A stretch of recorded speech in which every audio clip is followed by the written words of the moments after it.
Hi, and my name is Kieran. I'm from Woodruff School, which is in Lyme Regis, and in February 2013, 16 students from years 9 to 12 came together to learn recording, research, and interviewing skills so that we could record stories with older people from the town about their memories of growing up and working in Lyme Regis.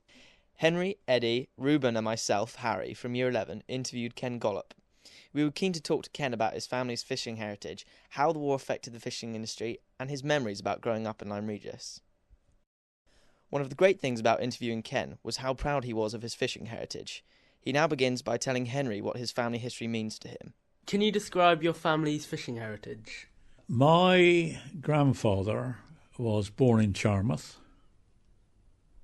His mother came from a very famous fishing family called the Hunters.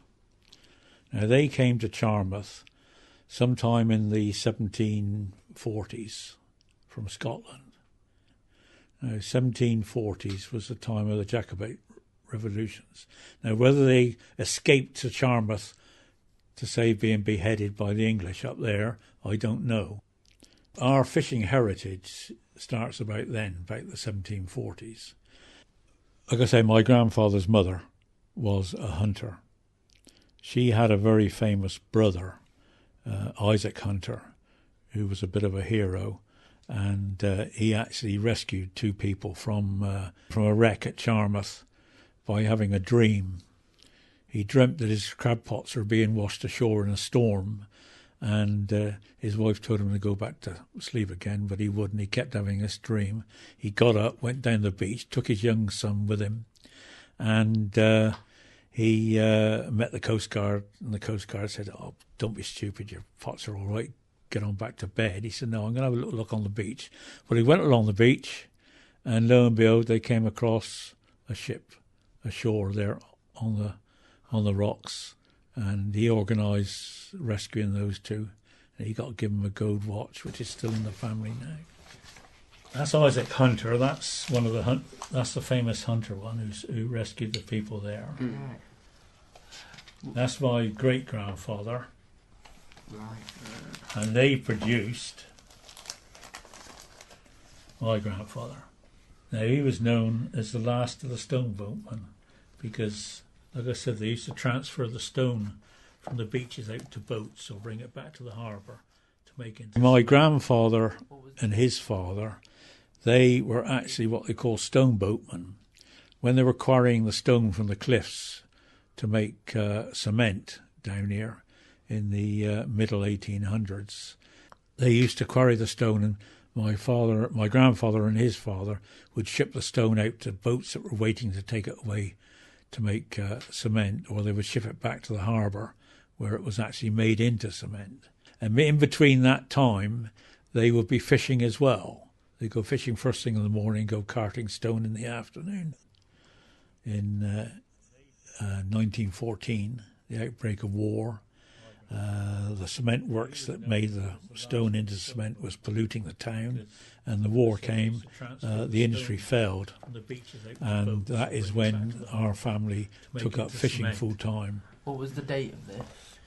He was born in 1832, and he was killed in 1893, where you've got that massive slip down behind the harbour now. He was killed by a stone that got lodged after they finished blasting the cliff. They went down to knock up the stone into handable sized bits to get it into the boats to transfer it out to the ships, and this bit was wobbling on the top, and he went down and knocked his hammer into the stone down on the beach to break it up, and this vibration actually unbalanced the stone, and he got killed. Yeah, he was born in 1862, my grandfather. Died in 1961. Yeah, lived with us for the last 9 years of his life, and fantastic. We had to report to him every night what we caught. Oh yeah, he wouldn't. He had a bed sit in our in our front room in the council house, and he wouldn't get into bed till we'd know what we had. But also, as you know, even in those days, you get a lot of visitors in Lyme, and they wanted to be taken for a sail round the bay or hire a rowing boat, and that's what the family went into then. So combining fishing in the winter time with boating in the summer, that was quite a good little business. And then we followed on, really, and though there was very little fishing being actually done in the 1950s, my brother and I actually gave up our quite well-paid jobs to come home and take over Father's trip boat, and also to have a little trawler built, and that's what restarted the fishing industry in Lyme. That's my father's boat there, and that's him coming away from Cobgate. Oh, that's his first boat he had in 1930. Now that one was built in a barn out up Lyme. When they were building it, they built it up on blocks. You lay the keel on a set of blocks, and when it was half built, somebody knocked something and the bloody thing fell off the blocks. The boat came down and she spread out, and you see how wide it is. The sides go up like that. Instead of coming up like that, they went out like that, and they called it the frying pan.